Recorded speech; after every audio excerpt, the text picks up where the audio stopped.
This is a question on pressure, and we are to determine the maximum pressure that the block exerts on the ground. So we will first find out the volume of the block, and I always prefer to convert everything to SI units, and this is the volume of the block in meter cube.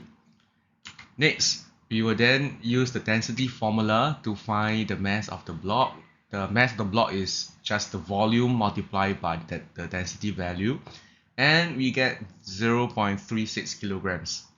We will determine the weight of the block because pressure equals to force over area, so we need to determine a force. In this case, is the weight of the block that is pulling down and acting on the floor. So we find the weight of the block using the mg formula to be 3.6 newtons. And we must note that if we want the maximum pressure, we must be looking at the smallest area. Therefore, area C is the smallest area, and the area of area C is 0.0015 meters squared. And finally, we are in a good state to determine the pressure using force over area formula, and this is how we can get 2400 pascals.